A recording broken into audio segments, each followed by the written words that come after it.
दोस्तों आज इस वीडियो में हम लोग भरण पोषण से रिलेटेड एक झारखंड हाईकोर्ट का जजमेंट समझने वाले हैं दोस्तों, मेंटेनेंस को लेकर, जो पति पक्ष में था। दोस्तों जय हिंद, नमस्कार, मैं एडवोकेट आशीष मिश्रा।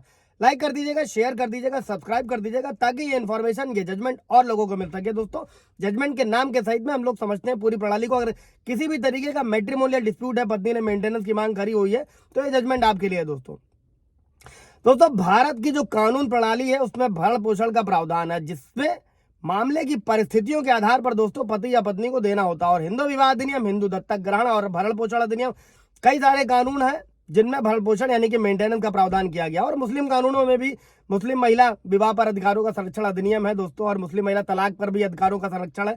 कई सारे कानून है जिसमें उनको भी अधिकार दिया गया है दोस्तों। विशेष विवाह अधिनियम है दोस्तों, जो भी कानून से रिलेटेड है दोस्तों। कोई भी पक्ष किसी भी धर्म या आस्था का पालन करता हो, इस अधिनियम के तहत भरण पोषण की मांग की जा सकती है दोस्तों। और इन कानूनों के अलावा घरेलू हिंसा से भी महिलाओं को संरक्षण अधिनियम बनाया गया है दोस्तों।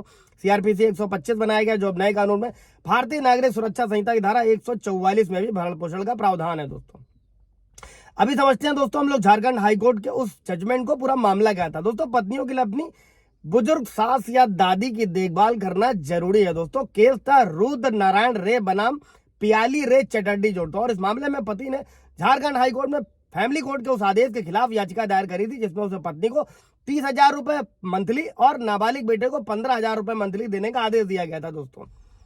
और इस केस में दोस्तों पति ने यह दावा किया था कि जो निचली अदालत थी, जो फैमिली कोर्ट था, उसने पत्नी के व्यवहार को कोर्ट ने नजरअंदाज कर दिया दोस्तों। केस क्या था? जो दंपत्ति थी उनकी शादी हुई थी 2013 में, लेकिन ससुराल वालों के साथ रहने और कथित दहेज की मांग को लेकर विवाद पैदा हो गया दोस्तों।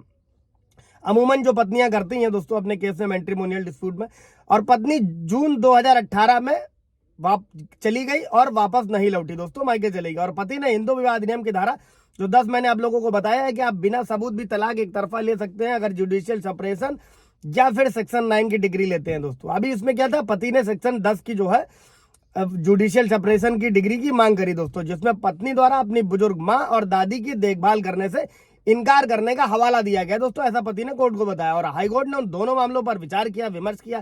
पहला मुद्दा क्या था? क्या पत्नी बिना किसी वैध कारण के वैवाहिक घर छोड़कर चली गई? दूसरा, क्या पति की आय और देनदारियों को देखते हुए भरण पोषण ठीक से बांधा गया है या नहीं बांधा गया है दोस्तों। इसीलिए मैं कहता हूं इस पर भी सुप्रीम कोर्ट का, हाई कोर्ट के कई सारे जजमेंट है। अगर पत्नी अलग रह रही है तो मेंटेनेंस नहीं देना। अभी हाई कोर्ट ने क्या पाया कि पत्नी अपनी मर्जी से इसलिए घर छोड़कर गई क्योंकि वो अपने बुजुर्ग सास ससुर की देखभाल नहीं करना चाहती थी। उसने अपने पति पर अलग रहने का दबाव बनाया, जिसका पति ने विरोध किया। इसके अलावा गवाहों में भी ये पुष्टि करी गई कि दहेज की मांग नहीं की गई थी।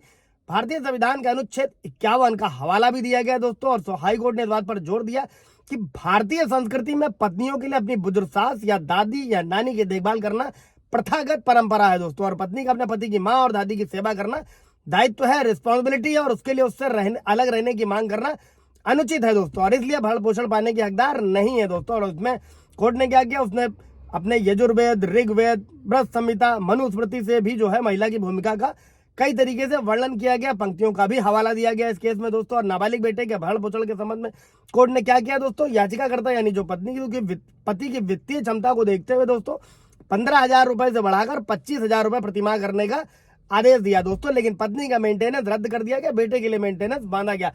और इसी तरीके से जो आंशिक रूप से याचिका को स्वीकार किया गया दोस्तों। कोई सवाल जवाब होगा इससे रिलेटेड पूछेगा दोस्तों।